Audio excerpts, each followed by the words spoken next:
USA. Hi, I'm Sabrina Shorts. I'm your moderator for tonight's Be in It event. I am the founder of NOLAVATE Black, a social impact organization focused on bringing Black tech professionals together in the greater New Orleans region. We host an event during Essence Festival that brings thousands together to talk about inclusive innovation. We are committed to education, advocacy, access, and community. Tonight's Be In It event is hosted by Tech Talent South, NOLAVATE Black, and Trisada. Be In It, Be Better Intentional Technology hopes to provoke an interracial and intercultural dialogue on how to elevate Black tech professionals through inclusive tech acquisition, culture creation, and leadership development. Diversity and inclusion is more than just a statement on your website or a letter to your stakeholders to position your brand. It is intentional efforts and strategic actions around recruitment, retention, and advancement, which all directly impact your bottom line. Studies show that people from underrepresented groups are most likely to leave a company due to sexual harassment, gender discrimination, bullying, and racial bias. Unfairness bias turnover costs the tech industry $16 billion a year, based on research by Kapoor Center. Constant turnover impacts budgets, productivity, and company morale. Improving retention begins with fostering a safe and healthy workplace, implementing policies that directly address institutional racism, allocating funding and staffing to support inclusion and belonging efforts, and engaged leadership that reflects the company's constituents, consumers, and stakeholders. Data shows that companies are more successful when they have healthy corporate culture, intentional recruitment efforts, positive employee morale, overall employee satisfaction, investment in internal advancement, and intentional strategies to create a sense of belonging in the organization. We're excited to dive into an honest and in-depth conversation about race and inclusion in tech and how you can take specific steps to be intentional in technology. So it's time for a little housekeeping before we get started. Feel free to use the Ask a Question feature to submit your questions at the bottom of the screen. There's a really helpful function there called upvoting. If someone has already entered your question, you can upvote that question to increase its priorities. This will prevent us from having duplicate questions. Just click the up arrow next to the question, and our virtual moderators out there will collect them for our Q&A segment. Throughout the discussion, we invite you to participate in our polls, also at the bottom of the screen. Polls will open throughout our discussion. Keep checking for questions. Click on the poll question and choose your answer. We will be revealing the results throughout the discussion as well. This isn't by any means a one-way conversation. Use our chat feature to make general comments, connect with other members in the audience, but keep it clean and keep it professional. Now, let's get started. Our panel here tonight are amazing. I love them. I think they're great. I got to meet them last week, and I look forward to really diving in with you guys tonight. First, we have Sasha Thompson, the founder of Equity Equation LLC, a diversity coaching and consulting firm based in Washington, D.C. With nearly 20 years of experience within education, nonprofit, and tech industries. Sasha has seen the challenges faced by executives with good intentions struggling to make decisions around diversity. Sasha's work is about removing barriers or providing support in order to get to a good place of equality. She helps executives and leaders have that important dialogue and coach them to the necessary long-term changes that develop institutional cultures of DEI. Welcome, Sasha. Thank you so much. Thanks for having me. And then we have Pat Sellers, who is the Director of Operations at Tresata. Prior to Tresata, Pat taught political science and data science for nearly 20 years at Davidson College, where he also served as Vice President for Strategic Partnerships. At Tresata, Pat helps to lead operations and recruiting, as well as directing Tresata Academy, the company's training and professional development program. Welcome, Pat. Thank you. I'm so excited about this whole conversation. It's a great opportunity to be here. Yay. And then we have my buddy, Andrew Albert, who is the Director of New Orleans at Venture for America. Andrew is a New Orleans native. He joined VFA as a 2016 fellow and spent his time working as an executive analyst at Lucid, which is also in New Orleans. There, he worked directly for the CEO, Pat Comer, and engaged in a host of projects ranging from product marketing to financial forecasting to office design. Currently, Andrew is the Director of New Orleans VFA, where he is responsible for fundraising, developing company partnerships, and supporting fellows within the city of New Orleans. Finally, Andrew is the founder of two spirit brands, and I'm hoping you'll send some of that over for me. River Basin, we want a little drink there. River Basin Distillery and Enclave Spirits. Welcome, buddy Andrew. Happy to be here. Excited to get into this conversation. Yay. So let's get to it. On to our first question. Solid Ground defines institutional racism as the systematic distribution of resources, power, and opportunity in our society to specifically benefit white people and to exclude people of color. Present-day racism was built on a long history of racially distributed resources and ideas that shape our view of ourselves and others. It is a hierarchical system that comes with a broad range of policies and institutions that keep it in place. These policies and attitudes are embedded throughout our social construct, including our workplaces. Tell us a little about your background in the technology industry based on your personal experiences. How have you seen racial biases impact work culture in your own career, in your relationships, and in tech spaces? Let's start with you, Pat. Sure, I'm happy to. And again, I really appreciate the opportunity to be here tonight and to learn from everybody on the panel and the audience about this hugely important topic. My background in the technology industry, as Sabrina laid out, is relatively brief compared to the rest of the panel, 2.5 years. But before then, I was in higher ed, and I have seen, I guess, the biggest impact of racial biases. It's probably going to be different from the other people on the panel, because I'm not been the sort of subject of slurs, microaggressions, things like that, just given who I am. But having said that, I still see, I think I would point to two areas where I've seen the impact of racism and racial bias. And one is just the lack of prioritization or concern about these issues. It's so hard to get people to pay attention to them, and that underlies, I think, a lot of the things that we're going to talk about tonight. People just don't think it's an important thing, and part of it's they haven't done the history, they haven't really talked with people, they haven't developed the empathy. But I think it's really important to, if you really want to have a company make a difference in this area, you almost have to bring this concern into the company's DNA. It also has to be one of the founding principles. You've heard of diversity statements and inclusion statements. Those are, some people think just dismiss those, but having those on your website can be a very powerful statement to people.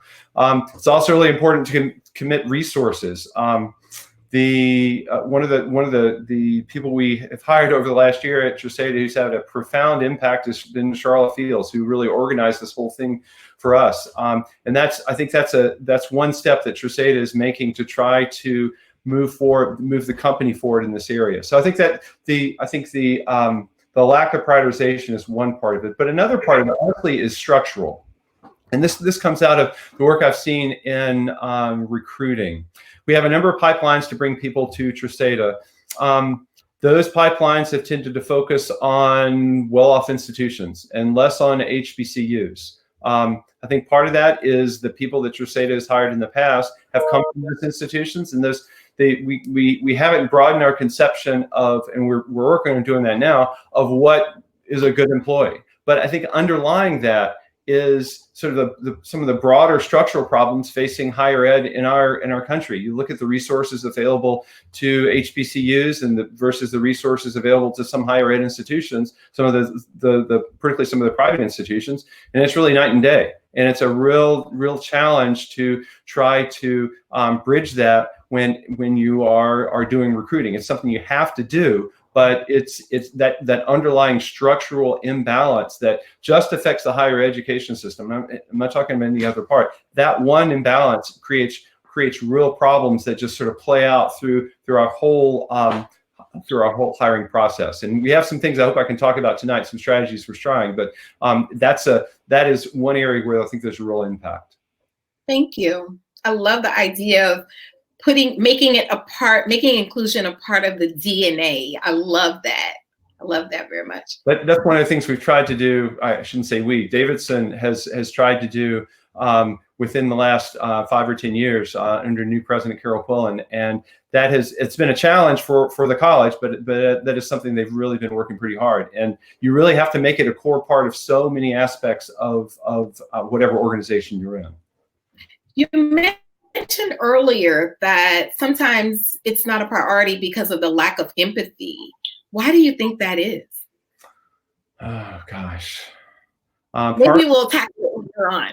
Yeah, no, I on the one hand, some people have different personality characteristics, and empathy is one of those. And some people have more of it than others. But I do think empathy can be a learned behavior.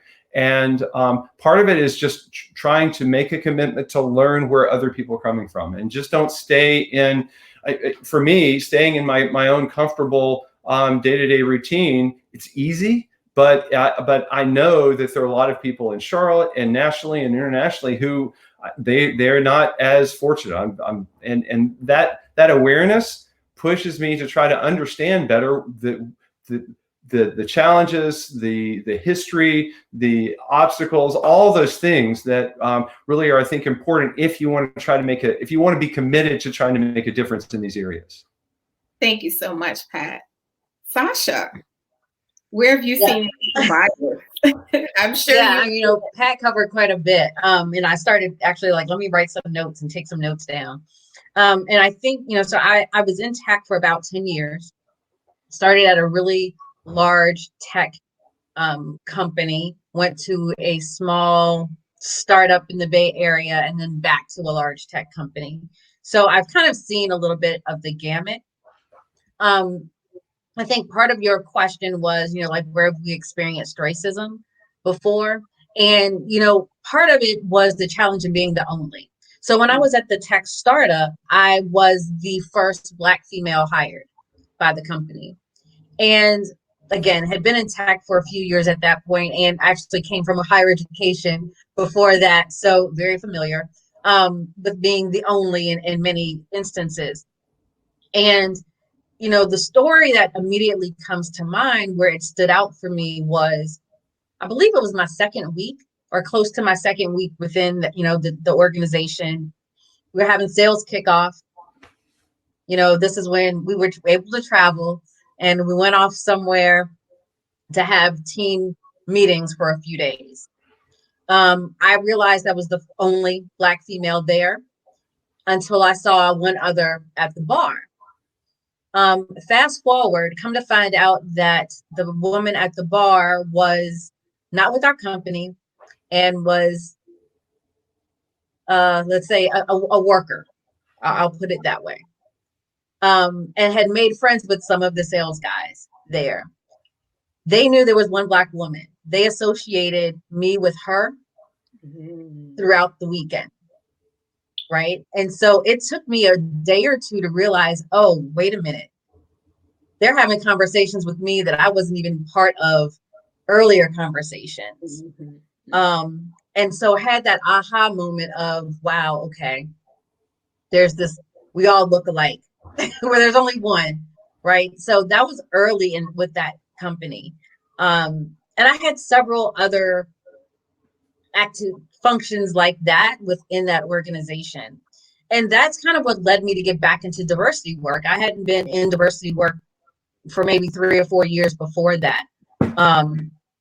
But it got into a point where I had a conversation with the CEO to say, okay, either we're going to create a diversity program or we're changing the name of this company to Sasha, because there's some things that need to change here. And so, yeah, I mean, it was something that was very early on. When Pat talked about that lack of empathy that a lot of people have, what I'm realizing, especially these last few years, is the understanding that there are multiple truths, right? We all have our own perspective, and that's not the only perspective. And so just because we're in the same situation at the same place, because of our characteristics or what we bring to the table, doesn't mean we're experiencing the same things. Mm-hmm. And so to understand that there are multiple truths out there is important. And we need to have that dialogue and have that conversation. And so I think for a lot of companies, they're starting to have those conversations now. The challenge is, how do we move them from these superficial checkbox activities to long-term strategic plans that go beyond recruiting and 1 or 2 events in a year, right? So that's the sustainable work that I'm working on now with a lot of my clients. And that's the key word, is sustainable, right? Sustainable. Yeah. We'll dive more into that. We lost Andrew, so I'm gonna let our tech people know that I think Andrew is trying to get back in. So please check the email thread and see if you can get him back on. But in the meantime, so Sabrina, can I follow up on one of Sasha's points? Sure. I think all those things really rang true for me. I think an additional dimension that I sometimes see is some of those conversations that you have to move the plans forward and everything. Those are going to be hard. They're difficult conversations, and it's a whole lot easier, honestly, not to have them, but you really do have to have them. And part of the difficulty is getting people prepared. Okay, if you're going to move forward, we have to engage on these really, really difficult things that are going to make you feel really uncomfortable. But we can't move forward without them. And I think that's an obstacle. You've heard of the book White Fragility. It's that basically framework that people are very hesitant to. The white people sometimes are very hesitant to engage in this. It's easier to shut up, which reinforces the status quo. I don't want to go too far on that, but I think that's for me and the things I see, that's a really important challenge to be addressed and overcome. Thank you for that. So for our poll question, does your company look for a culture fit or a culture add when recruiting new talent? 64% said their company is looking for a culture fit, and 35% says they're looking for a culture add. And that's pretty true, right? That's pretty true. When you go to an interview, they're saying you're not quite a good fit. Well, what would be a good fit? It's also frustrating when you don't know what that fit is, and they may not even know what that fit is, right? It's just not you. And we should be looking at how can each person's background and experiences and lenses can bring something special to the space that wasn't there before, as opposed to finding someone else that has a like mind that fits with the rest of the culture that's already in place. So the next question is, building diverse teams begins with intentional strategies around recruitment and acquisition across all levels of the company, including executive level and board positions. I'm looking for that slide. All right. Black people make up less than 1% of C-suite positions nationally. How have you directly addressed inequities and access to opportunities in technology for underrepresented groups in your current role? I went first last time, so. Like, who would toss that out to? So in my current role, not doing myself. No, but honestly, I think it goes back to strategy, right? Where are we looking for talent? We touched on it a little bit earlier. Pat touched on it a little bit earlier, and going to the same universities, expecting to get different results.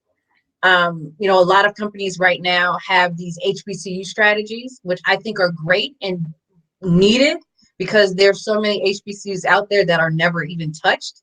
There's usually like the top 4 that all companies go to because that's all they know, right? But the other piece to that is, okay, so what is your HBCU strategy? What is your tribal college strategy? What is your HSI, Hispanically Serving Institution strategy, community college strategy? And even to flip the HBCU one a little bit, when you look at the statistics, only 8% of Black students are going to HBCU. So what's your strategy for the other 92%? Correct. Right? So it needs to be a very holistic outreach strategy for this talent. And beyond, also, what organizations and beyond computer science majors as well. Just looking at computer science, and there are so many other programs that fit into the tech space that I think we miss out on. Yeah, definitely. It really is about thinking outside the box. What are the skills that are needed, not necessarily what's the experience that they have. And I have to say, it was a blessing for me how I got into tech. I was working at a nonprofit, and someone reached out to me to say, hey, we went to the same university, which wasn't one of these, and I went to a top school, but it's not known for tech by any stretch of the imagination. And he was like, I have a role on my team. I'm like, I know nothing about tech. He's like, but you have field marketing experience. We can teach you tech marketing.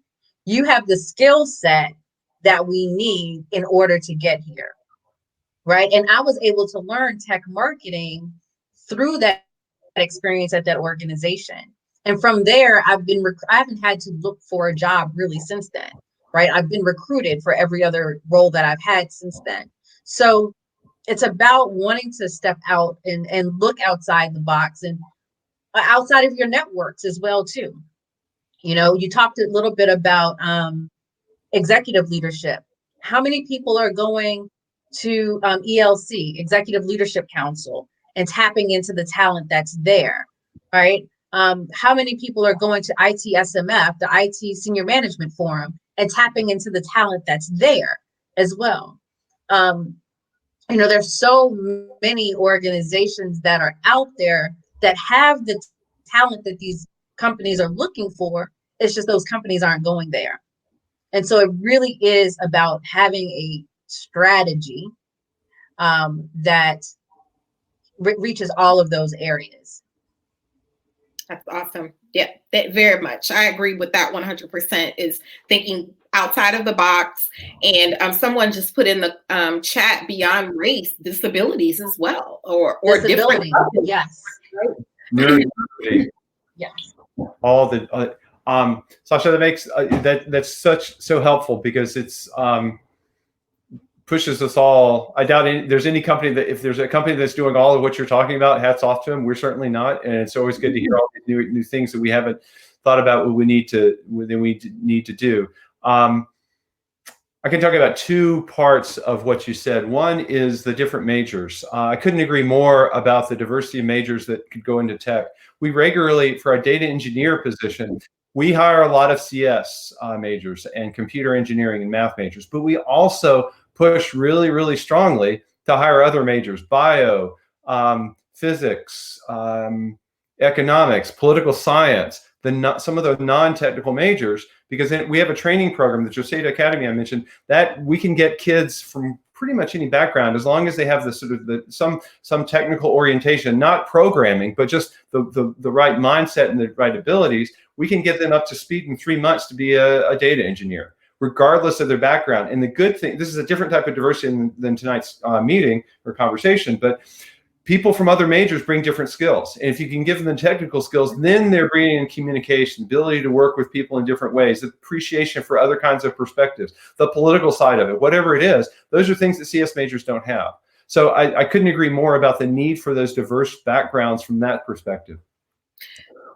One of the things we've been trying at Tresata is to, as I mentioned earlier, is to reach out more to HBCUs, but to do more than just provide internships and money, because I think it's to really build a relationship and really build a pipeline. We are taking the strategy of trying to reach kids earlier in their careers, ideally in early college or high school. It's hard to reach the high school level, but one of the things we're trying to do is to, with a couple different schools, to try to set up a program that engages students earlier in their career, sort of a mentor program involving actual Tresata employees, where we help the kids learn more about the tech industry, to get that interest going earlier on in their college careers, to help them build the soft skills. That's another thing that's so important, to be able to navigate the interview process and all those pieces. And then to give another thing that's really important is to have experience on projects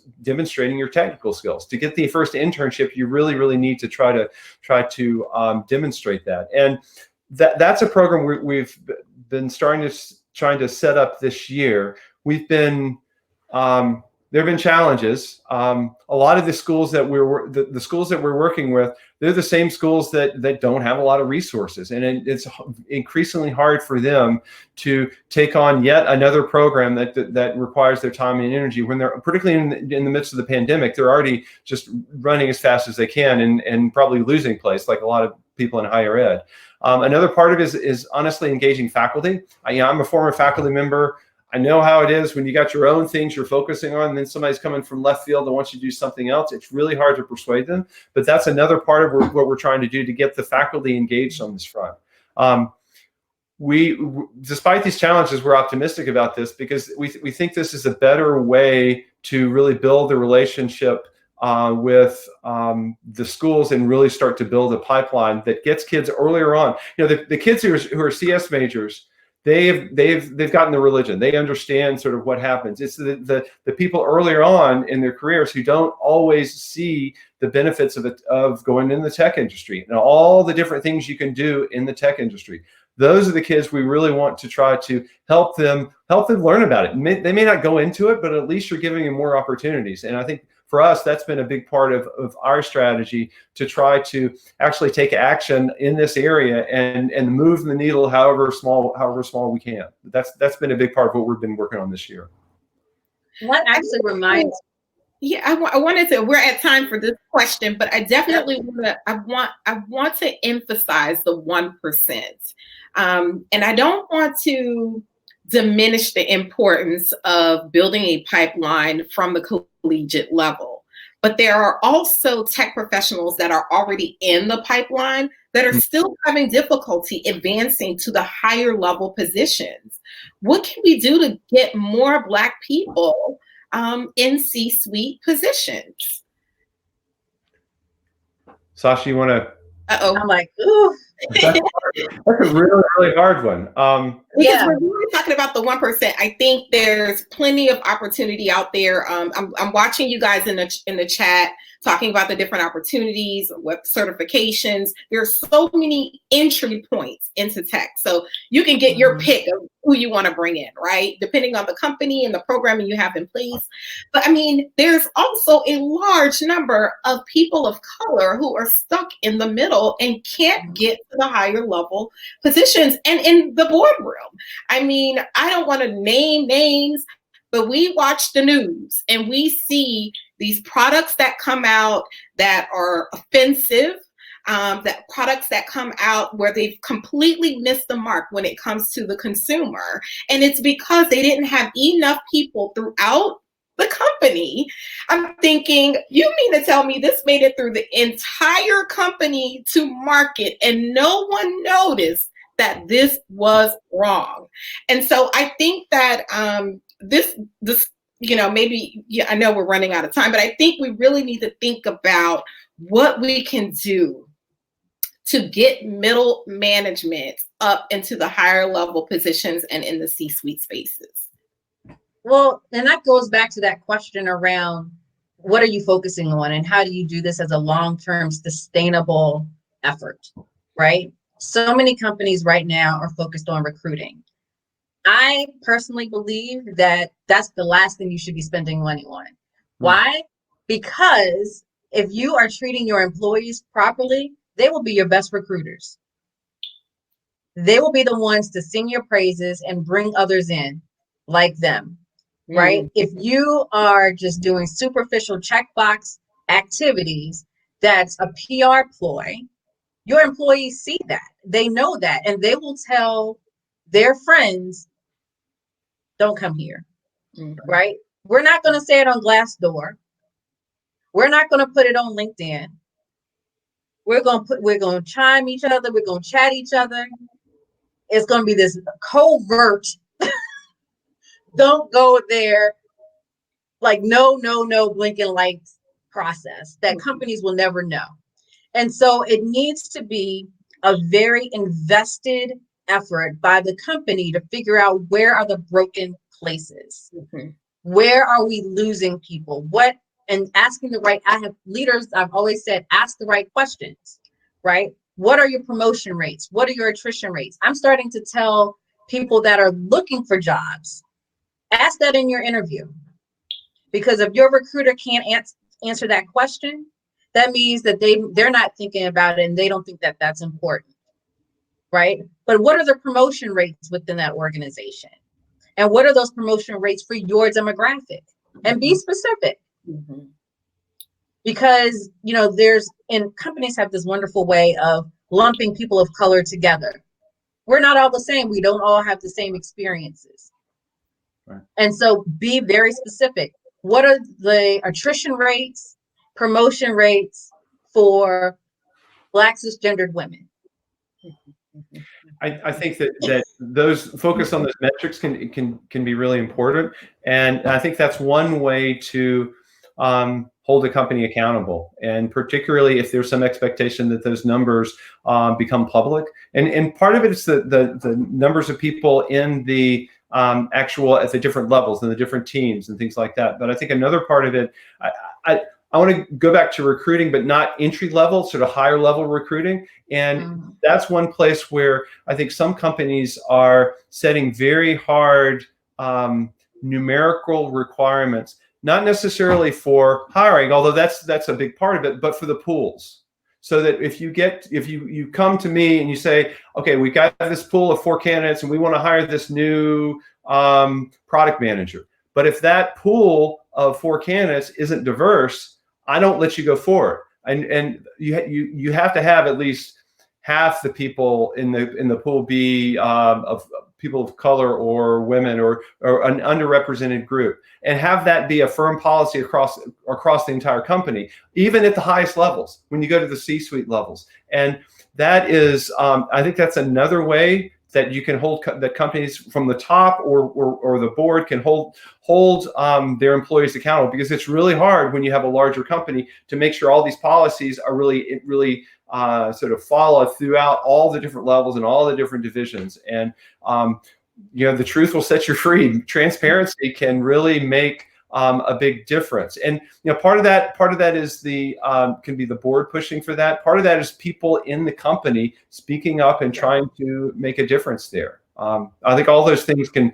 make a difference on the goals that you're talking about for the 1%, Sabrina. That's really, really, really important.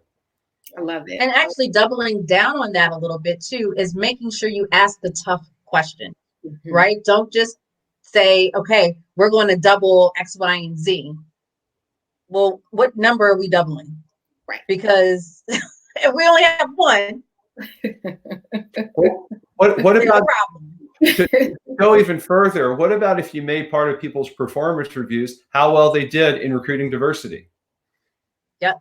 And you can't add. Yeah. You have to sort of lower the importance of another piece. But I mean, that's another thing another way to really get people trying to pay attention to this particular issue. And asking questions about, if you really want to push it, you start to ask, okay, each candidate, what have you done at your company to try to further diversity and inclusion? And that be sort of hard. I mean, that's a really, really hard thing to do, particularly at a tech company where you have some very specific requirements and for some of the positions from a technical standpoint. But This is one of the things that we see some in higher ed, where I know at Davidson, they have in the search committees for faculty, they now have students of color who are involved in the search committees asking some questions. And there's an expectation that a lot of the faculty members, before they're hired, they have engaged in inclusive pedagogy and actually tried to do that. If you do that, you stand a better chance of getting the job.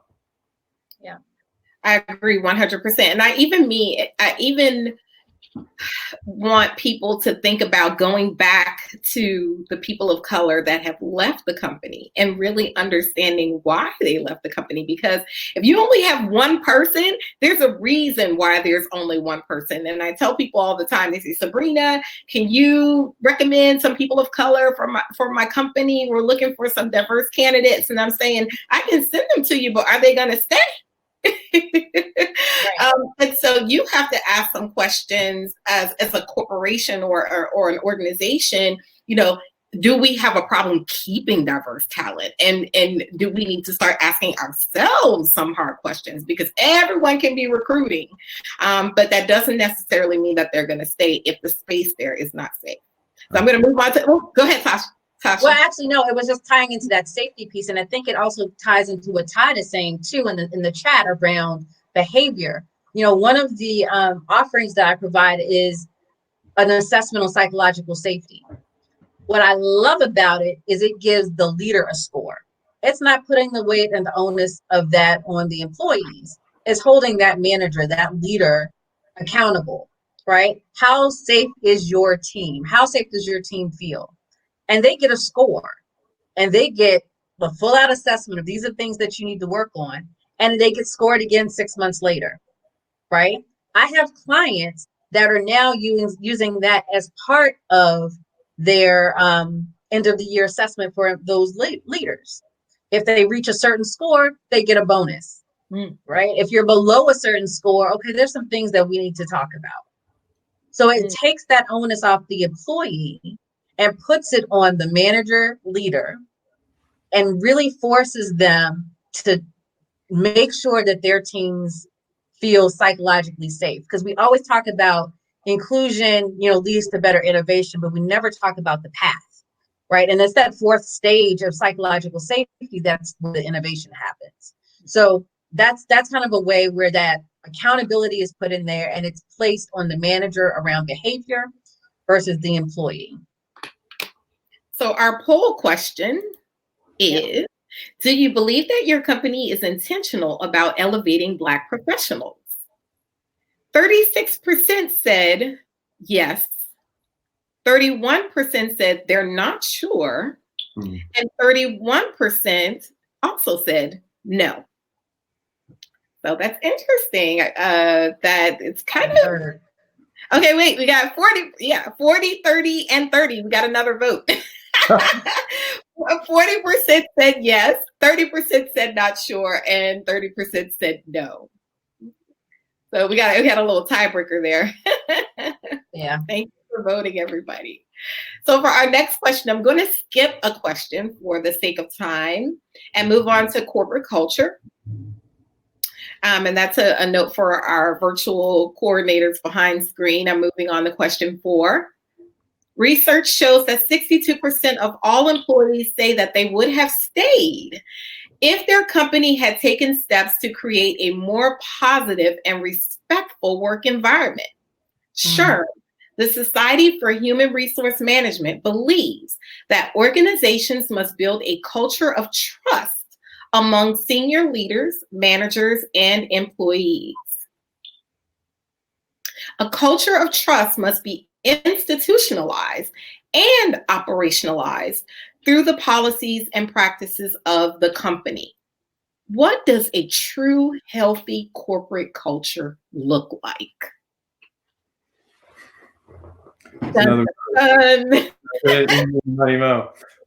Sasha, you went first last time, so I guess go for it. Building culture is really hard, and particularly good culture. And I think it's got even harder in the virtual remote environment where you don't have people seeing each other face to face. There are a lot of things you can do like this, But when you're really trying to build strong relationships and social capital and encourage people to sort of act the right way instead of the wrong way, that's much harder to do in a remote environment. Having said all that, I think I would point to two things that are useful in this respect in terms of building a healthy corporate culture. I think one of them is to have actual structures in place where you can have both those types of conversations, where to have actual structures where you can have those smaller communities where smaller groups of people interact regularly and can get to know each other and build those types of interactions. At Tresata, we have a lot of smaller teams that make up a larger company. And I think those smaller teams, that's where people develop their work friends a lot of the times because they're interacting with them on a regular basis. And so I think that provides some structure, but you also need the company-wide structures actually in place. And I say they need to be built and in place because this kind of thing just doesn't happen. You can't just say, oh, go out and talk about things at any level and have it happen. You actually need the structures where people are already having those conversations. The second thing I would point to is core values and trying to embrace and promote those effectively. At Tresata, there are several that stand out. And among our core, the official core values, one of those is constant learning and trying to always understand and learn new things. Another is humility, appreciation for what you've been given, and also appreciation for other people's knowledges and skills and experiences. I think those things come together to encourage more empathy as another really important value, and to help you appreciate the challenges that the stuff we were talking about before, the challenges that other people's faced, how they've worked to overcome them. And I think that is really important for trying to encourage a healthier environment. And I think the last thing is something I've said before, and that's the willingness on the level of the company to take on and engage difficult issues. When something happens in our society, we can't just sweep it under the rug. You all remember very vividly this summer and all the problems that we've seen with George Floyd in Minneapolis and other cities all across the United States. Well, what happened in your companies, in your workplace situations when that kind of thing happened? Did you come to work and nobody said anything? Imagine that. And that's a dilemma we used to face at Davidson. You know, something happened nationally, and we'd have professors coming in, and they just class this as normal. And you know, I'm sure there are workplaces. I know there are workplaces like that where after each of those events this summer, no discussion whatsoever at the company. And I think that is a really bad thing. The converse of that is if you go in after one of these really, really bad nights, and your manager starts out the morning meeting with how are you doing? And how are you surviving, and how are you responding to this? And you can't do this every day, but there's some events out there that happen that you really need to engage your employees in and actually take the time to understand where they're coming from and how they're doing with it, because we have a lot of people when something like this happens, they can't function as well, and to get them back to a better place, you need to take the time to engage them. But it's more than just the individual meetings. At the end of that week, if you have an all-company meeting where normally it's every week, but if you jettison that agenda and instead talk about what happened in Minneapolis and at Tresata, this is something we did. Tresata's 3 founders are all immigrants, and they all have different stories to tell that are different from the experience of African Americans in the United States. But I think it gives them more of an appreciation and an empathy for some of those challenges. And we jettisoned the entire agenda for that all team meeting and engaged on this particular topic. Another thing that happened that week was our CEO, Abi Mehta, wrote a public letter about how committed Tresata is to improving the diversity of the hiring, sharing our training software with groups and organizations that are fighting racism, and volunteering his own time to help Black entrepreneurs. Those are some very specific things that he thought it was important for him to do. And I think those you contrast the first company reaction to some of these things that happened in Tresata. Tresata is not perfect by any means. We have things we have to work on. But I think in that situation, those are some moves that we made both on the rank and file level, but also among the leadership that really tried to encourage a more healthy reaction to some of these really, really difficult events we faced over the summer. Thanks, Brad. I'll answer it fairly quickly. Part of me is, I'm trying to figure out the best way to phrase this. So your question was around, like, culture and how are we healthy corporate culture look like? Yeah, I think a healthy corporate culture is one where you truly can be your authentic self, right? Truly be your authentic self when you come into work. You don't have to code switch. You don't have to figure out the politics. You could just come in and do your damn job, right? Mm-hmm. That's what I wish I would have had jobs where I could have just done that, right? And not have to worry about just all the extra stuff.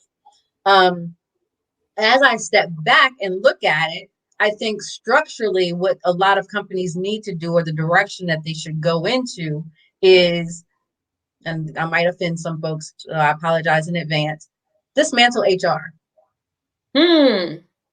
Because HR initially was an administrative function, right? Payroll, benefits, administrative. Over the years, lots of other things have been added to that, including diversity and inclusion, including culture. Not all HR professionals are trained to do that, right? And so you're putting a lot of pressure and work on people that may or may not have that expertise or training. The second aspect to that is HR's function is very tied to legal. Protect the company, mitigate risk. So if you are dealing with racism, sexism, or any ism, and you're going to HR, you are not their priority. Right. The company is the priority.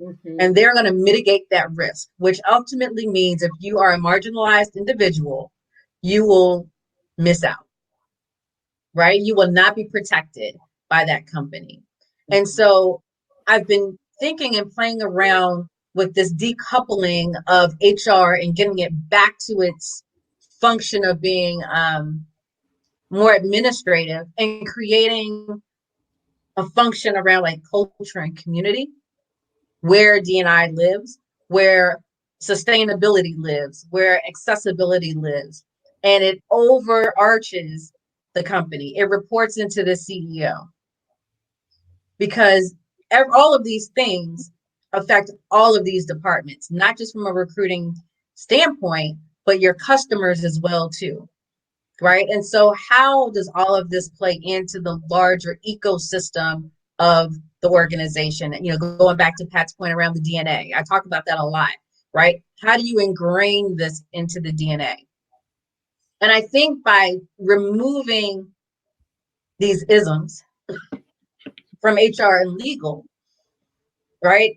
Now you don't have conflicting interest. Now they can focus on the things that they need to focus on.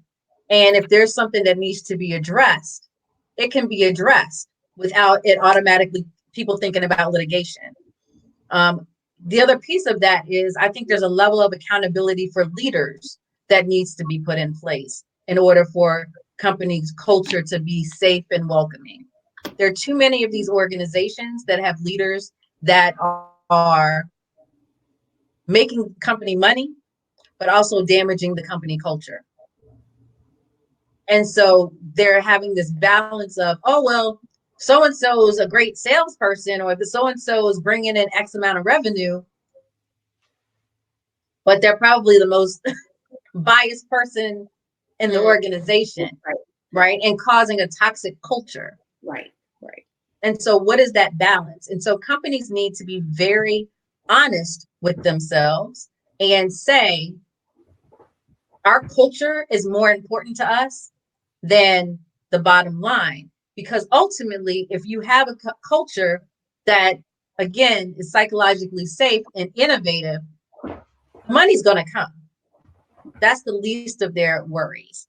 2, there's less litigation that they have to deal with, On the back end, right? On the back end. So it all comes down to, again, really being direct and comfortable in that discomfort that Pat talked about before. You have to sit in that discomfort and make some tough decisions. Yeah. So you're really talking about, you're going to get people in trouble when they go back to their offices, because now you're talking about budgets. If you're talking about an entire department that's structured with all of these people, resources, goals, and objectives, there needs to be funding allocated for that. And so now you're going to have people going back saying, we need to dismantle HR. Yes.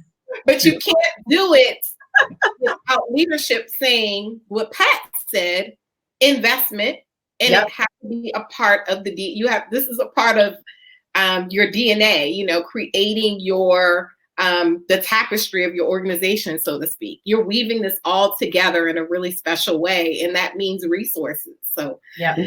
And it will involve more resources, but I think it's making the resources more focused rather than and intentional, rather than reducing them. I mean, the people in HR, they still need to do payroll, and they still need to do all the legal requirements, compliance, risk, all those kinds of things.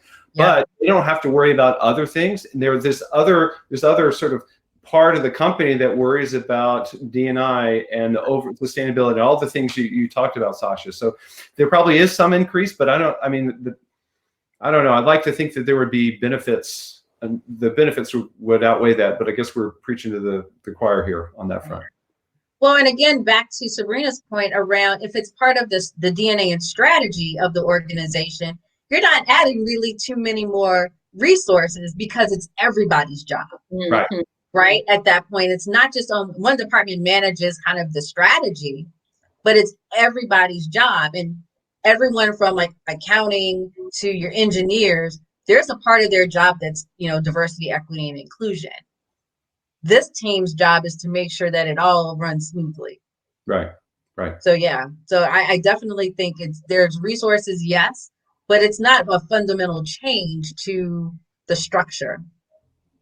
Right. Love it. I'm writing this down because you said it's everybody's job, but it would be DEI's responsibility to make sure it all runs smoothly. I love that. I love that.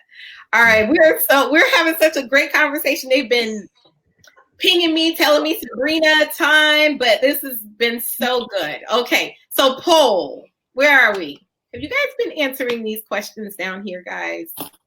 Let's see what the poll says.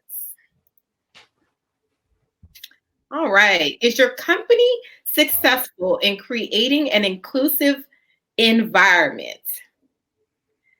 So we got 22.2%. Yes, absolutely.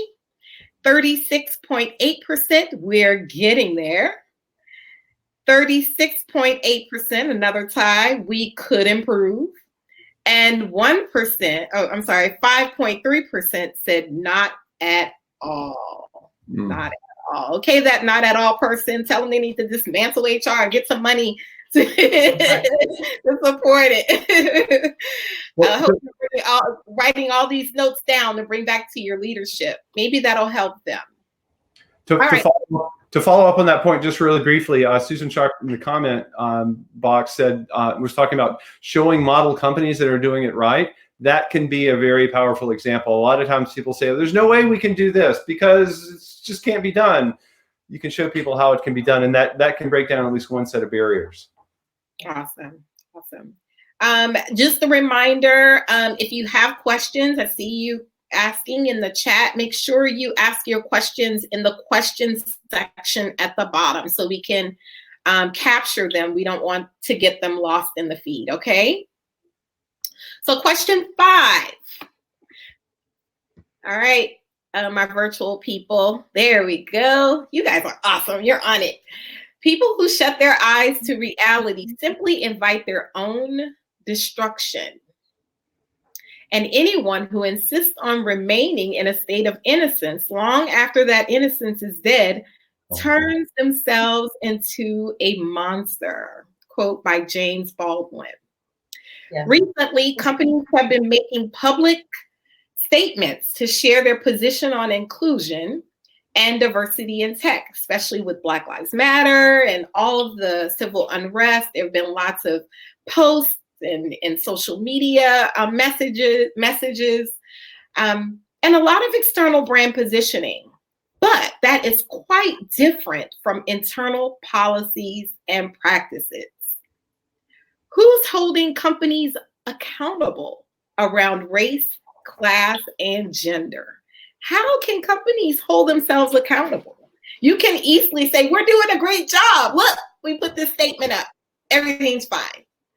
Who's holding leadership's feet to the fire? That's an interesting question. I mean, I think to some extent, employees are holding companies to the fire. I mean, we saw that, right? There were companies that came out with these statements and their employees were like, nope, that's not my experience here, right?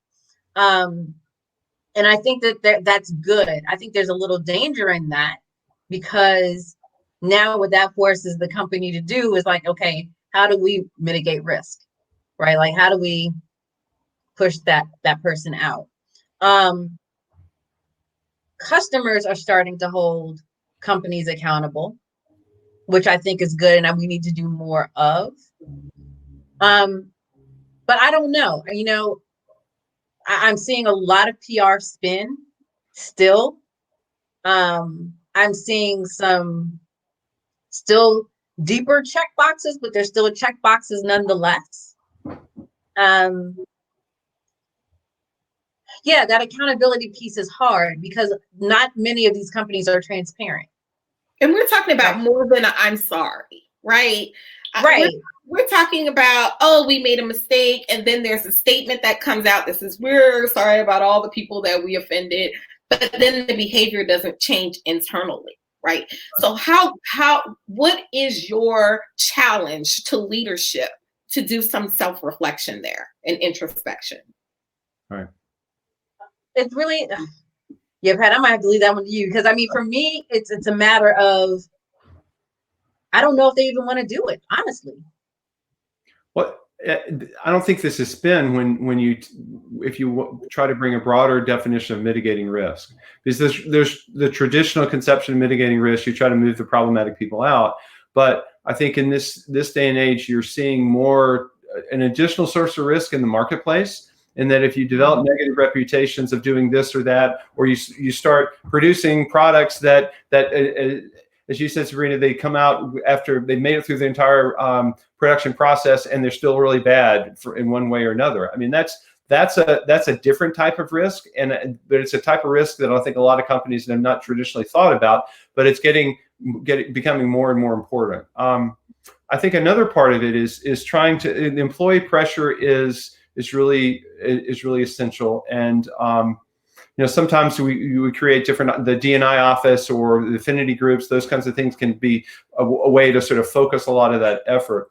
Another thing I think is having more concrete goals in pushing companies to, instead of just the flowery statements, back those flowery statements up with specific metrics. And you look at what is happening in the investment industry, where a lot of the mutual funds and other companies that invest people's money, they're setting up sustainability and social responsibility funds that actually are doing better, and they're totally transparent about how they're investing. Those are the kinds of examples that I think can pave the way for trying to make changes like this. And again, and the other thing I would go back to is something we've talked about before, is performance reviews. And if you really want to try to make a change, this is where the non-HR D&I office can really start pushing to try to have some element of diversity in a lot of different performance reviews across the company, particularly those of the leadership. These are all ideas that are really hard to implement, and you have to figure out what is the best combination of those for the individual company. at Tresata, we're talking about a lot of different ideas, and it's really hard to figure out how to move forward on those. So I do not have all the solutions on these, because you have these goals where you want to be, and getting there in the face of all the details of the particular culture and people and everything. I mean, it's not clear what the best approach is. So it's easy for me to talk about these goals, but getting there, I'm struggling just as much as anybody. Yeah. Thank you. All right. So number 7 question. Mentorship helps a professional as they navigate their way to a possible opportunity. Allyship is when someone helps to open the door to the opportunity. And sponsorship not only opens the door, but positions the qualified and skilled professional for access and influence beyond the opportunity. What role does mentorship, allyship, and sponsorship play in building accessible and equitable tech ecosystem? Really good. Yeah, I mean, I think all of them are huge. The challenge comes in, and this is just from my experience. You know, when I was in tech, I had a few mentors, right, that were higher level Black women that would, you know, reach out to me. I could reach out to them. It was a great relationship. The challenge was there were very few of them.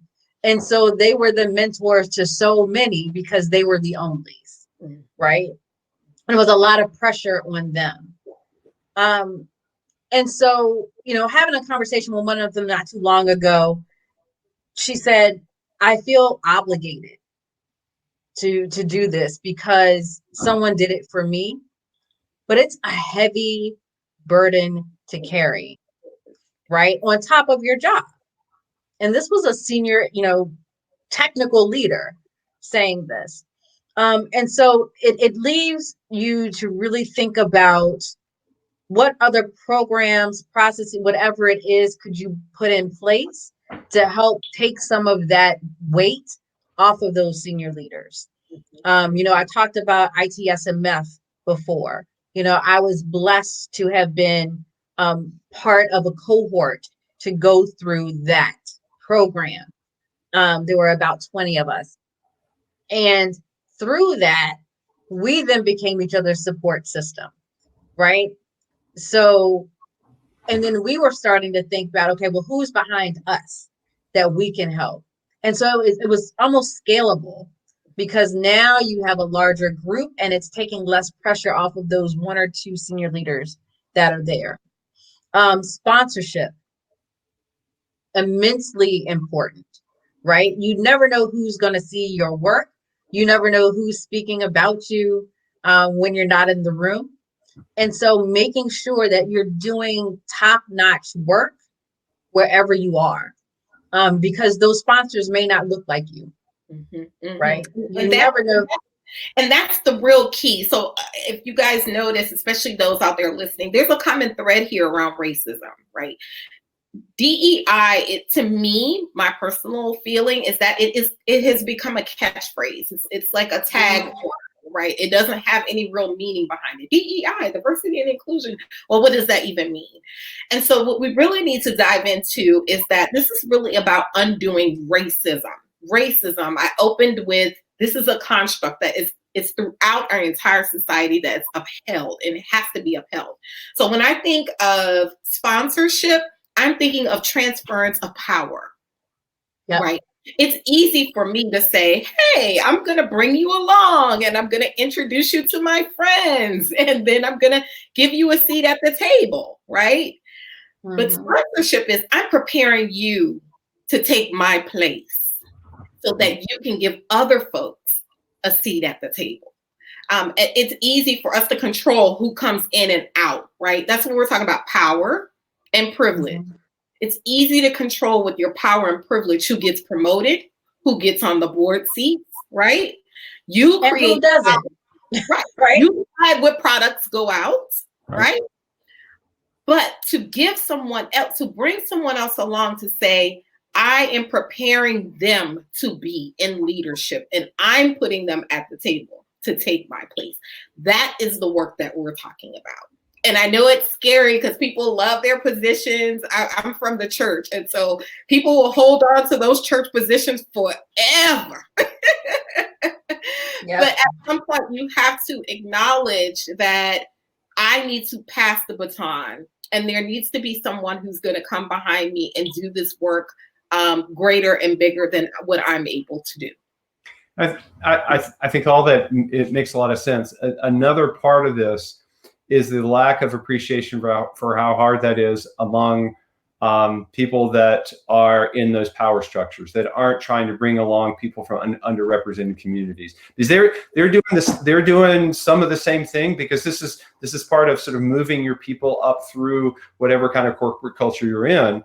But I think there's a lack of appreciation of the number, going back to your point, Sasha, the number of people who need help moving up and the number of people who can provide that help, that ratio is horrible. And you just, you compare that to the ratio of the people who don't, from non-represented groups, probably white males is maybe the best example of that. You know, that's a whole lot easier because they don't have to worry about as many people. They don't have all the people, all the interns in a company that look like you coming to you because you're the only African-American female in the company. I mean, they don't face that. And I think that's that problem plays out in a lot of different ways to make this whole process even more difficult. Yeah, and to Sabrina's point, I think it plays out in the opposite too, right? Like I had a VP that was a diversity champion that was also known to be racist and brought in someone to the organization that had zero experience, right? But then also would position it so that the work that I was doing, she would give credit to other people, right? So, and this is someone that's known as a diversity champion. And so it plays in different ways. I had another VP literally at a dinner with our Black employee network at the time. I'm telling her about the work that I'm doing. The next thing I know, she says, I need you to write up a job description. I'm giving you headcount. Right? So it can work in either way, but you know who your champions are. And you know who your champions aren't. And just because they say they are DEI professionals or practitioners or champions does not mean that their actions align with that. So when you talk about allies, I always say it's a verb and not a noun, and it's not self-appointed. Okay. Right? Okay. It's not self-appointed. So what are the specific things that an ally can do to help? What would you point to the three most important things? Sorry to ask questions, but I mean, this is... No, ask questions. No. Yeah, I mean, I think it depends on the situation, but an ally will always figure out how to lend privilege, right? It goes back to the power that Sabrina talked about. How can I sit in my space and provide you a seat at this table and back away from the table so that you can have the spotlight? Right. How can I open doors for you that would not normally open doors for you, that you can't necessarily open? And that doesn't necessarily mean speaking for either, right? Right. Sometimes allies believe that means I'm going to speak on behalf of Sasha. This is what Sasha, no, it really is about stepping aside and creating a pathway for someone. Right. And I also think good allies humble themselves to be learners, right? Step back and sometimes you just need to observe and learn. And I use the example all the time that as a Black female, I'm often seen as this marginalized group.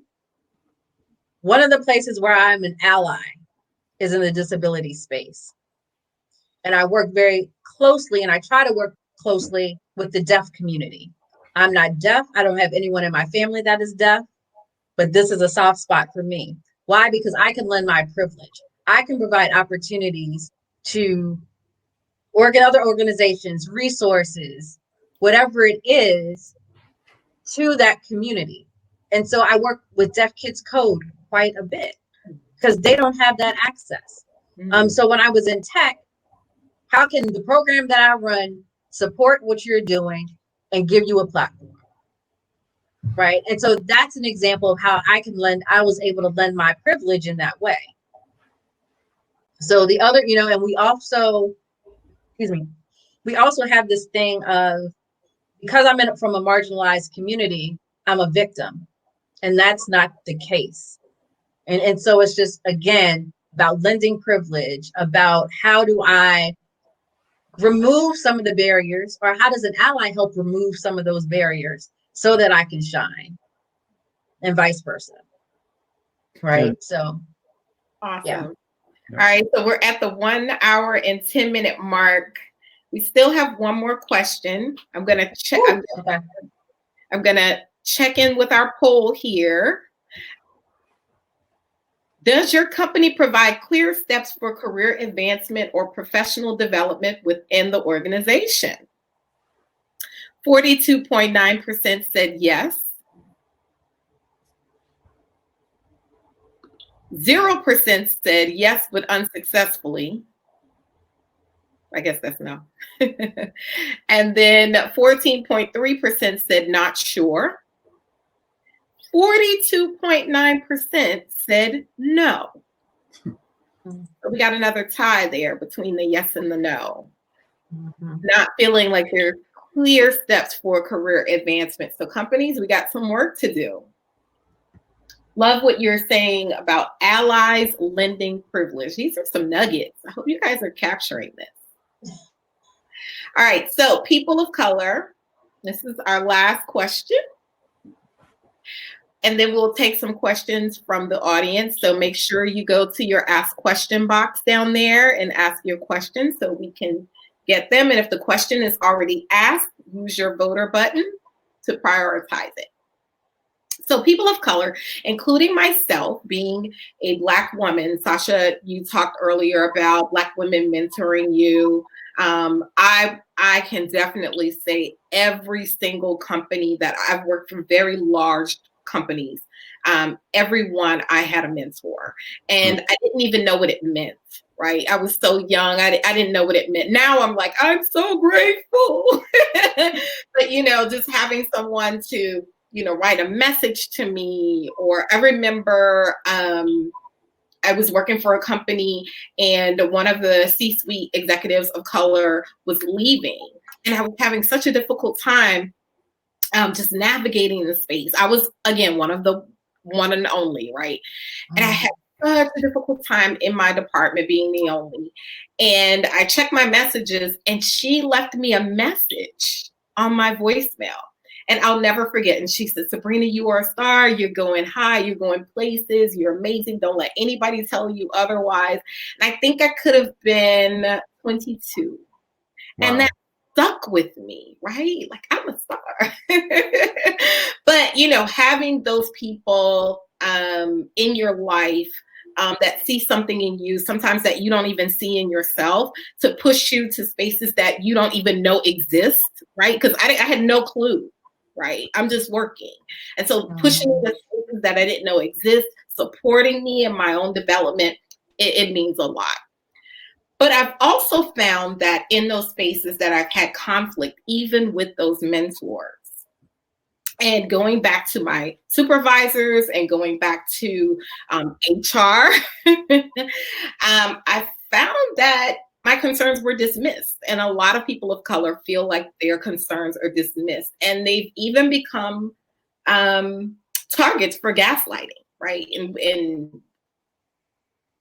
we've heard the term gaslighting quite a bit over the past few years.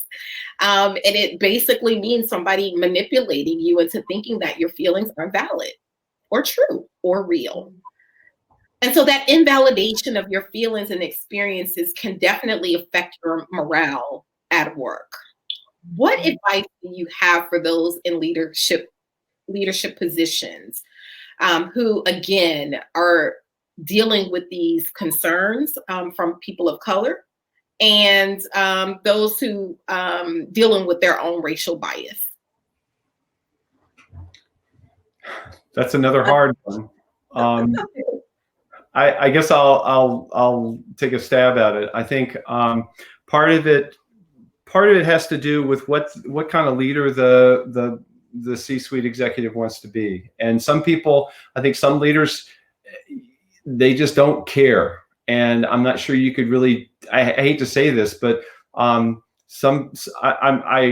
don't know how you would get some people really to try to really engage on this. But I think the people that are going to be good leaders, they know the people that they're responsible for. And that sense of responsibility, if it's channeled in the right direction, they need to be concerned about this. And I think another part of it for me are the younger people in any organization, because I think their views on a lot of these issues are radically different from the people that are 20 and 30 and 40 years older than them. So if you're concerned about, this goes beyond the business case of trying to make sure your products appeal to a wider client, the more diverse world that we live in. It's different from that. Here you're talking about the internal survivability of your company. And if you really want to make sure that you're creating career paths and opportunities for the strong leaders in your company to make sure your legacy as a leader of a company is sustained, well, you can't do that if you start shutting down the paths for some of the most promising leaders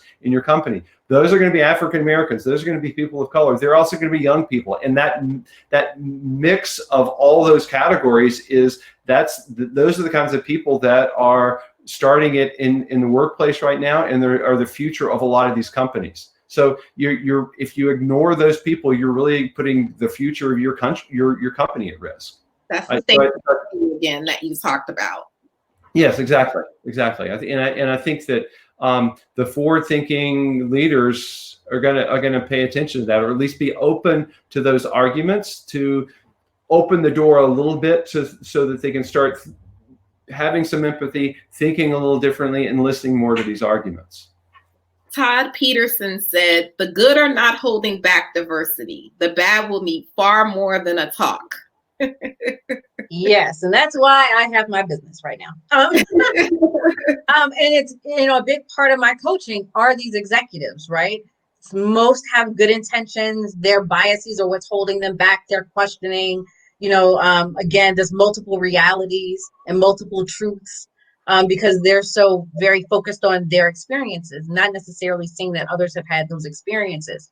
And so, the challenge is, or the pushback that I give is, do you want to be a 21st century leader? Period. Right? Question mark. Because we are now dealing with a global world, right? Customers, employees, it's global. It's going to be more diverse.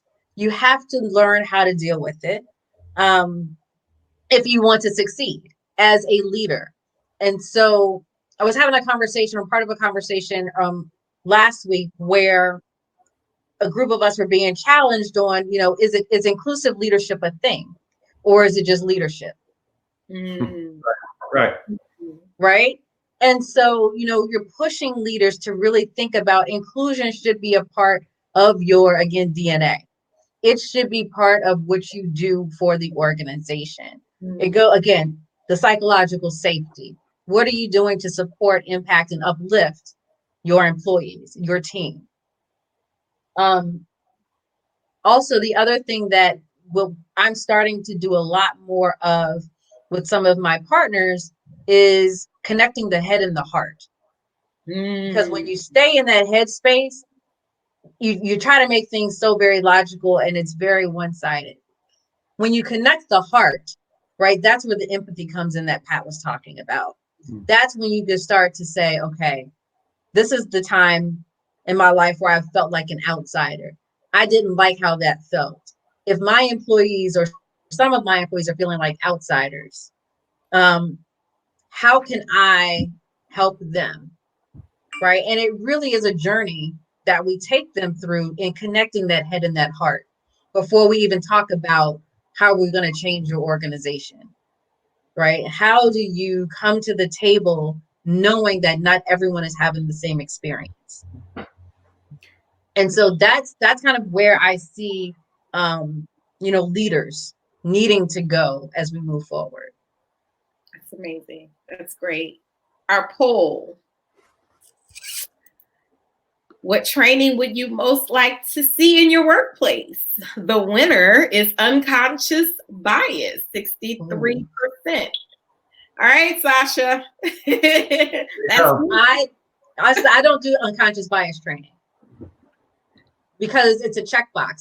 The question I always have after that is, okay, and what? We all have bias. Okay. Right? So after the training, what do you do?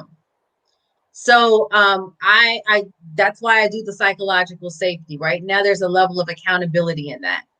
I tie our diversity workshop that I talked about, head and heart, to, okay, now that we're doing this, here's this 12-point framework of how you build DEI into the ecosystem of your company, right? So the trainings that we do are more around connecting people to a place of, we're all different. We're all experiencing things differently. Let's get to a point where we accept those multiple truths. Sasha, how much work do you do in these sessions around role playing?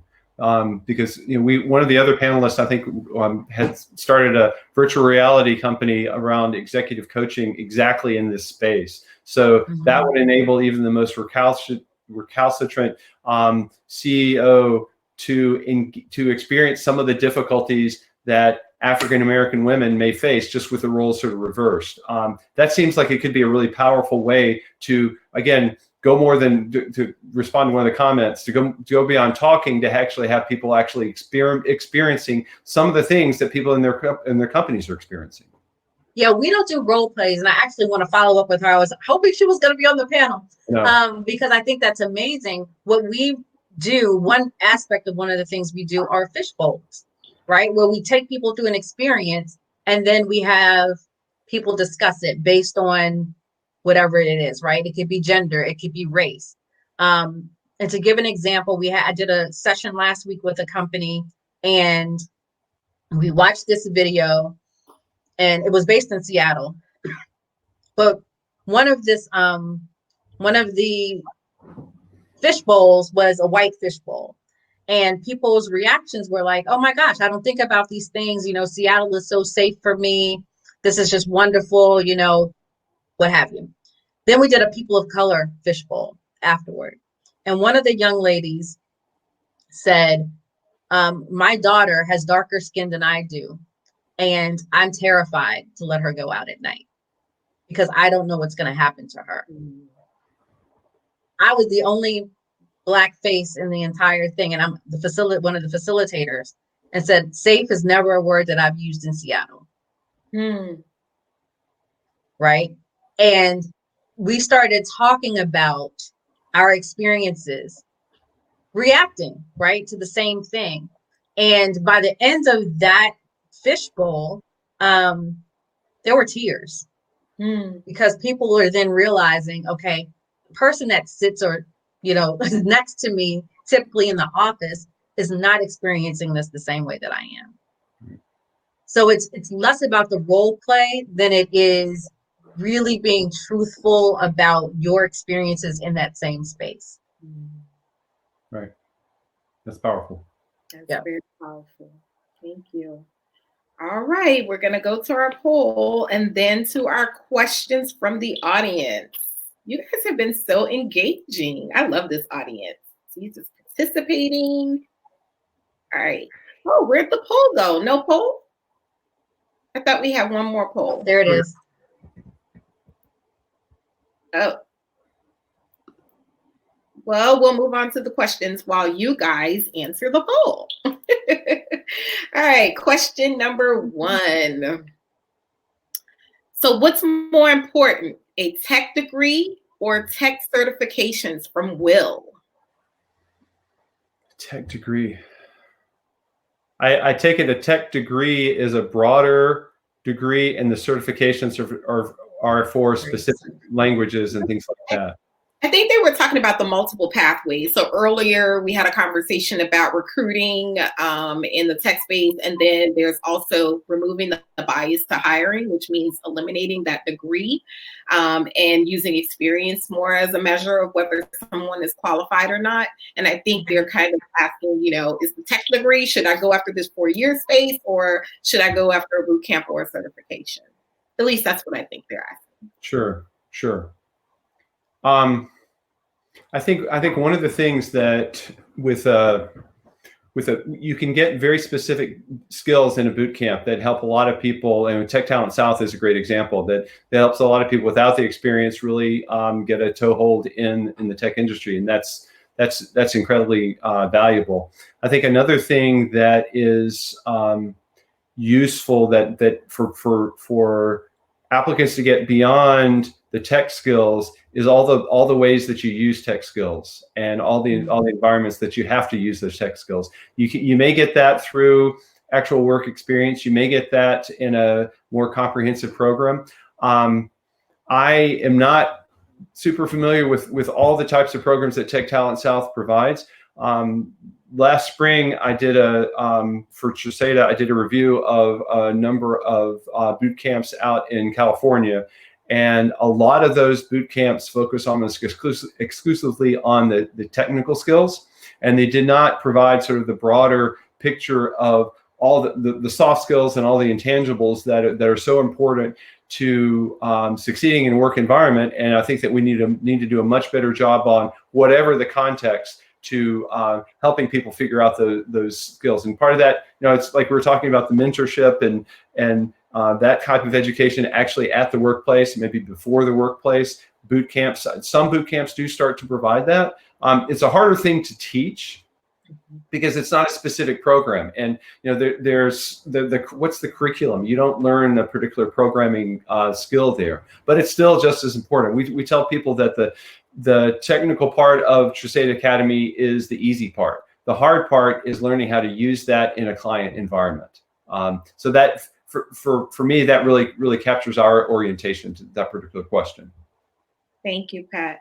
And if Andrew was here, he would have definitely answered that question, being with VFA.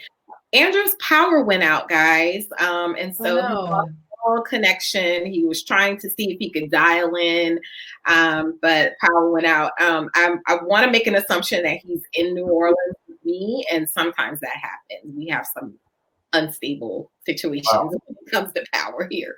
But yeah, the work that I'm doing with NOLAVATE has been about directing people to all of the different pathways into tech. And people have the tendency to think only technical, right? The engineer roles, even the developer roles. And so for the person who asked that question, Will, think about there are sales roles that you can actually be paid on the job and learn tech sales on the job and be paid while you do it. There's also tech support as well. It's light, technical, but it doesn't require as much education that you would as far as a more traditional technical role. And another role that we've been pushing in our ecosystem has been the Scrum Master role or project manager roles. Again, easy entry points that don't require a lot of education. You can take a Scrum Master workshop 2 days. I think it may cost you maybe $250 to go through the program, and then you take a test, a certification test. So to answer your question, Will, there's so many different pathways that don't require a 4-year degree. Of course, we need our 4-year STEM folks, but there are so many different pathways to get in to see if even if you want to be in the industry or if it's something that you want or like. I love that sort of testing the space and giving people an opportunity to kind of try it out through these easy entry points. But again, some of the challenges that we have here in New Orleans is because we don't have a very strong, sustainable pipeline. Our issue is around the soft skills. So we can get people through the boot camps, we can get them through these trainings, but there's some things that you have to learn by doing, and that means the internships and giving people an opportunity to be mentored or sponsored as well. Great question, Will. I was gonna say, just to piggyback on that too, research the companies to see what professional development they provide, right? So like I got into tech through marketing, but in every company that I worked for, there was the opportunity to learn technical skills on their dime, right? So yeah, look and see what's there, what interests you. Oftentimes, especially if it's a small startup, when everyone has like a million different jobs, you can get experience just helping out in another team to say, oh, I'm interested in X, Y, and Z. Could I do this for 10% of my job? And they're usually pretty flexible in allowing you to do that. But again, I think what's most important in that is that culture fit, right? Like it fits you, not necessarily you fitting them, but it provides you what you need in a work environment. Another way to think about it is not as a career ladder, but as a career jungle gym.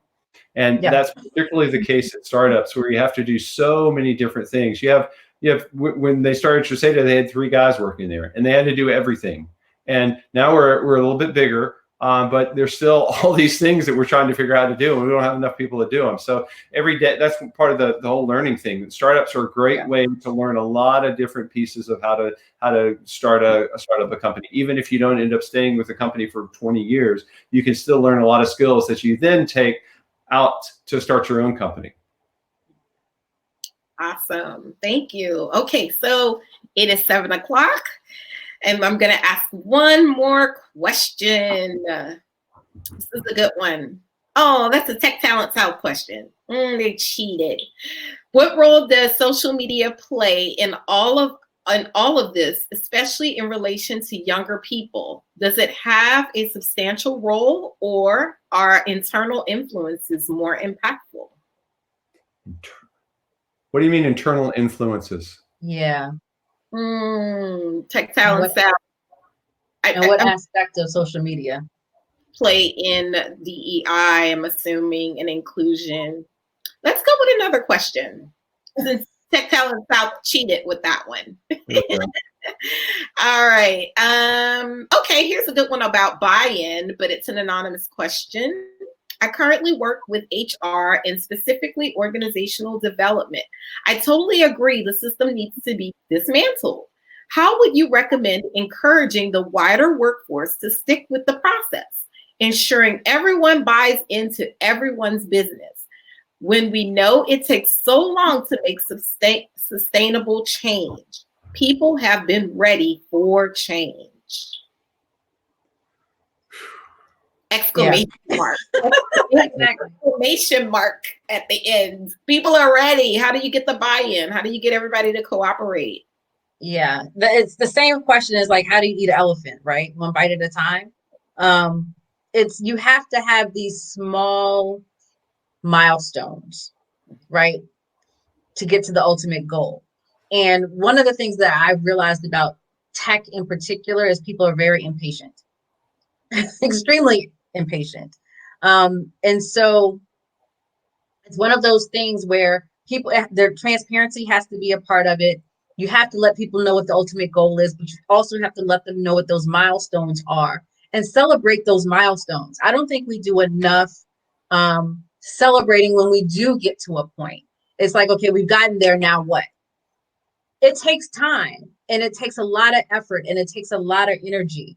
And so you want to make sure that, people are bought into, this is the big picture, right? Are we all in this together?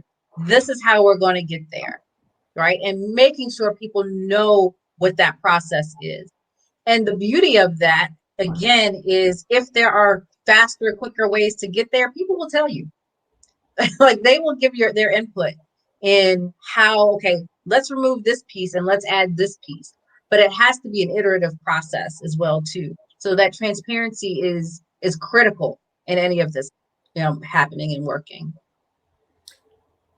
I think that's right in terms of it takes multiple steps. We require transparency and such. And I think that the way I see the biggest challenge is how long it's going to take and how much patience people have. When I talk to my kids, when I talk to the younger people out there, I probably bring too much of a political viewpoint to a lot of things, but this specific issue, how long are we going to take to address some of these core problems? I think that's just a fundamental issue in our society right now. And we're so incredibly divided based on, to a degree, it's those different truths. But I don't that you were talking about, Sasha, but I think that there is a lack of interest in understanding what those other truths are. And that's a real problem. It's not just conservatives who don't want to learn about the history of racism. Sometimes there are real progressives who aren't really interested in learning where the sort of opponents to all these change. Why on earth could you oppose this? Well, some of the reasons are bad, but it's not like they're just making them up out of the blue. And understanding where people are coming from is so incredibly important. My kids get really angry at me because they are just frustrated with the current society. And as Todd is sort of talking about a lot of these exact issues. And I think that's a really, really difficult thing to navigate right now. It makes me more impatient, quite honestly, and more and less willing to. Sasha, what the incremental steps you're talking about? I mean, that's my general inclination towards a lot of things. But seeing what's changed and what hasn't changed over the last 50 years. Yeah, I mean, I have an aunt that's been doing this. She's 84. She's been doing it for 40 years. And she's like, we're still having the same conversation. Yep. Right. So I get that. But time is relative also. Right. And so I look at it as, if we really wanted to change this, we could change this in the next year. How drastic do we want to be? Right. And so when I say incremental steps, we have to move forward. Now, what we do at each of those steps, how I might do it might be very different than if I was in a company or a corporation. Right. But those are things that we have to agree upon in that timeline. Right. Right. So, yeah, I totally agree with you. Yeah. And the best place to do it, I think, to take action is actually in your own company, in your own community, because that's where you can have the biggest impact. And that's where you can actually get people, you're more likely to get people talking. And going back to the social media question indirectly, I think social media is a great way for people of like minds to engage with one another, but it does not encourage this type of understanding across divides that I think is so incredibly important for us to be doing right now. Yeah, and it can become an echo chamber as well. Yes. Yeah. Todd says, and I just think this is an amazing statement. White people always say, hang in there, be patient, we'll get there. Black people say, win. Win. We've been, like you say, 40 years. We're having this conversation and we're still here. But thank you all so much. I wish we could have gotten to all of the questions, but we couldn't due to time. The last poll question was, does your company hold itself accountable for meeting or failing to meet its DEI goals?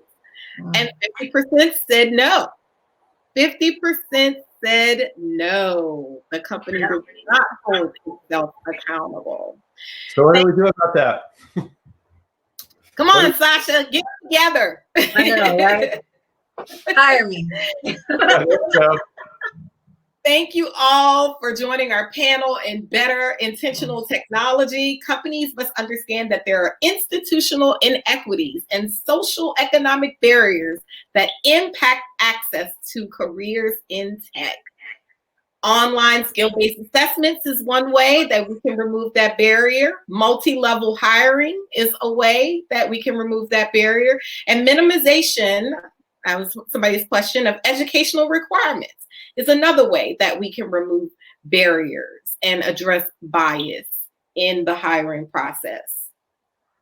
We hope that our participants attending virtually were able to learn something from our panelists and that they can take back to their teams and companies all of these nuggets. Bottom line, if you want to improve your company's workplace culture, do the work, invest, put some money toward it, put some people toward it, and make sure your leadership is involved. Your bottom line depends on it. Stay in touch.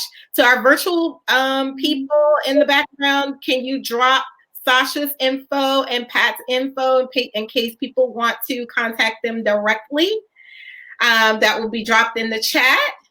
Stay in touch with us. Thanks, Trisada, Tech Talent South, and of course, NOLAVATE for bringing this all together. We're going to say a prayer for Mary. She was not able to be here. She's one of the organizers. Everyone lift her up in your thoughts and prayers.